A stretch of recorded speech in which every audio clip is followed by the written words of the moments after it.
Hello and welcome to this video on unseen poetry and approaching the exam question. Before you start watching the video, make sure that you're doing the AQA GCSE English Literature course. If you're doing another exam board, please don't watch this video as it will only confuse you because it will not be relevant. Okay, so make sure that you're doing the appropriate course for this video and let's get stuck right in. Now, the unseen question on the exam is going to give you a poem that, as the name says, you've never seen before. It's really quite scary, quite intimidating in the exam to be confronted with a poem of all things that you've not read with your teacher. And the main advice I have for you for this question is not to get scared, not to get worried, but just to go for it. What the examiner is looking for is how you think. Can you unpick the details of the poem without having read it before?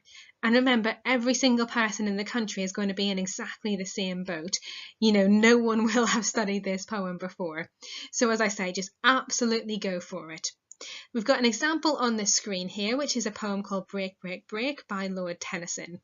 And we're just going to have a look at this example in today's video. I'm going to show you how I'd write my answer for this question.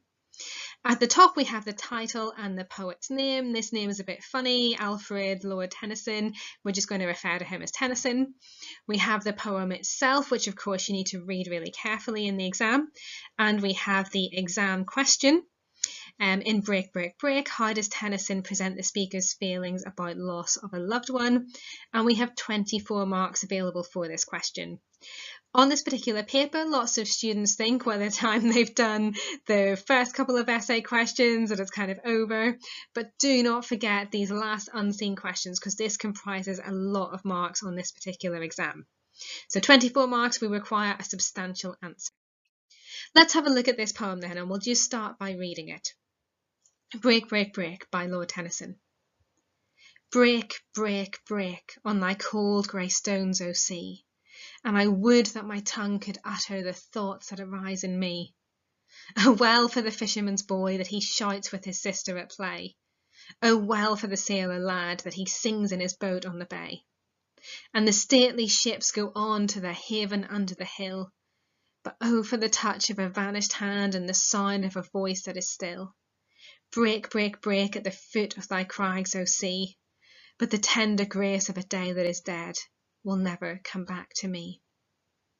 So when we read the start of this poem, it's not entirely clear what the speaker is talking about. That first line, break, break, break, could be heartbreak, it could be something that's physically broken. And then when we read the second line, we realise that he's commanding the waves of the sea to crash, to break against the stones and the cliffs. And we learn that these stones are cold and that they are grey. So we're imagining a really wintry scene here. And then the speaker says, I would that my tongue could utter the thoughts that arise in me. I would that I could speak the thoughts that are coming into my mind. So for some reason, the speaker is really struggling to articulate, to say what he's thinking. Then the second stanza moves on, it shifts the focus to the fisherman's boy and the sailor lad. They sound like they're having a great time. The fisherman's boy is playing with his sister, the sailor is singing on his boat.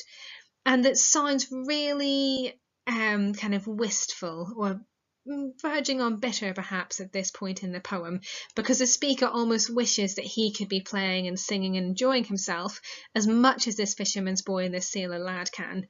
But the speaker can't enjoy himself for some reason.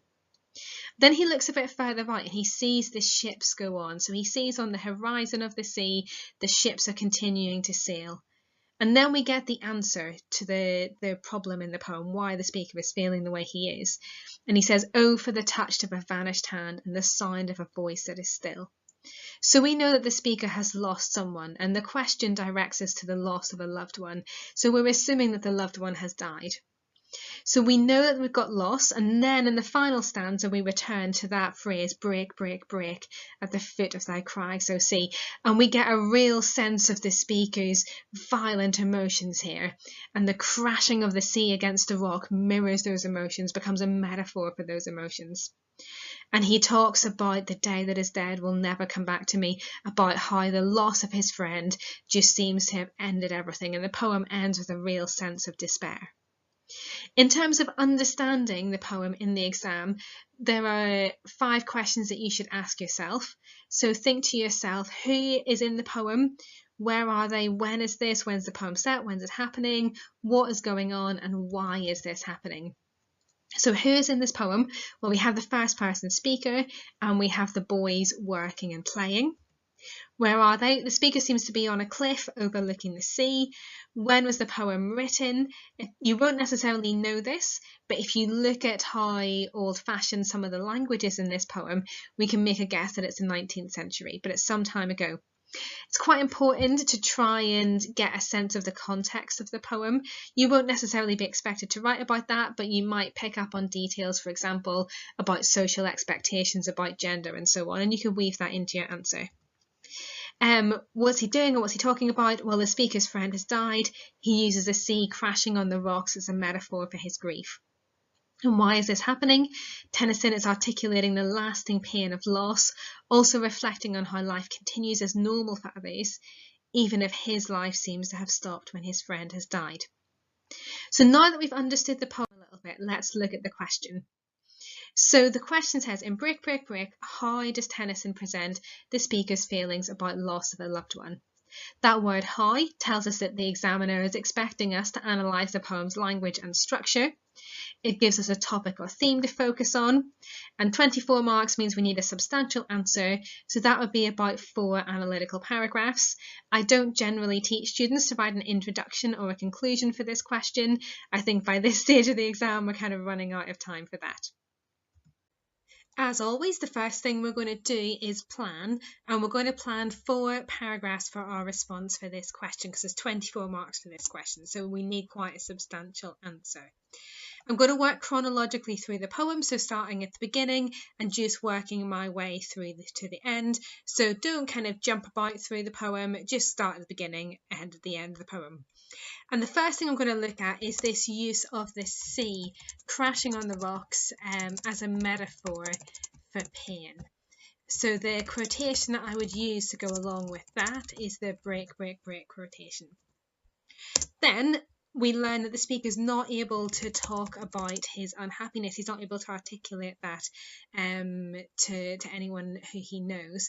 So the speaker is unable to speak about his unhappiness. I would that my tongue could utter is the quotation. Next we have the speaker longing to see his friend again.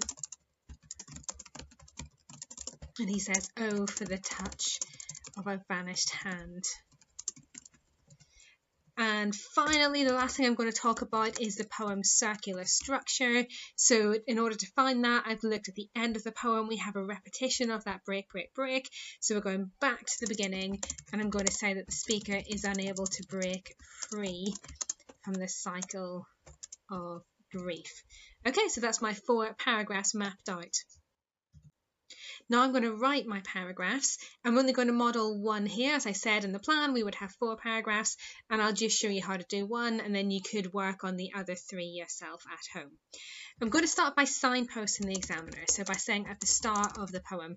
These little phrases just help to guide the examiner or your reader through your essay so that they know exactly what you're talking about and where you're getting your ideas from.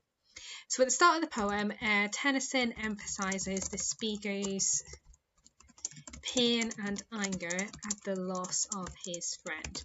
So what we have here is what some schools call a point sentence or a topic sentence, or the what sentence. Essentially the sentence where you answer the question and explain that the poet is trying to articulate a particular idea. Then after that, we're going to look at where in the poem the poet says this, or the evidence sentence or the quotation sentence. And I'm going to try to embed my quotation fluently within this sentence. So I'm going to say the poem begins with the speaker commanding the sea to break, break, break on thy cold grey stones. Okay. Next thing I want to do is unpeel the layers of the language. I'm going to get under the skin of the poem to really understand why Tennyson has picked particular words when he's writing about this grief. And of course, the first word that we encounter in the poem is break, so I might as well start there. So the word break suggests both a broken heart and also the violent emotions the speaker is experiencing. Of course, it's repeated, so we'll comment on that through the repetition of this imperative verb. An imperative verb is a command verb. We know that the speaker is commanding the sea to break against the stones of the shore. So through the repetition of this imperative verb, Tennyson indicates the relentlessness of these emotions as they seem to overcome the speaker, just as the sea is eroding the cliff face against which it crashes. Okay, so I've explained that metaphor. I'm going to develop that a little bit by thinking about the sound of the word. That plosive break, break, break, break, that repetition of the plosive sound is really quite dramatic at the opening, so it's worth commenting on that. So this sense of a violent, unstoppable outpouring of emotion is compounded by the use of plosives and the fact that the line is made up of only 3 stressed syllables. It may be that when you're in the context of the exam and there's all the anxiety kind of running through you, that you can't remember the exact words for the techniques that you're looking at. It's better to try and explain what that technique is than just think, oh, well, I'm not going to write about it because I don't know exactly the right word. So, for example, if you come across a sound like break, break, break, and you don't know that the word for that B sound is a plosive, put something like the harsh sounds or the violent sounds or the dramatic sounds of the line, so make sure that you're describing the technique and you can still pick up marks for doing that. Just adding a little bit more, so moving further on in the quotation. So furthermore, Tennyson's use of the adjectives cold grey suggests a wintry setting, which might symbolise endings and create a bleak atmosphere. The cold stones communicate a sense of stasis. Stasis just means something that's stuck, that's staying still. So the cold stones communicate a sense of stasis and barrenness, in which nothing can grow or develop, and so allows Tennyson to emphasise the speaker's absolute despair. Okay, so that's my paragraph. I would write 3 more like this, just to unpick why this paragraph is a good bit of work. We've got our point sentence, topic sentence at the start, where we're identifying what the writer is doing. We then have our quotation embedded fluently in the sentence. So we're identifying where in the poem the writer is doing a particular thing.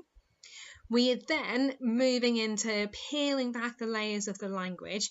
I've identified quite a few different techniques in this. So you can see we've got repetition, we've got imperative verb, we've got plosives, we've got stressed, and somewhere we had adjectives as well, and symbolising.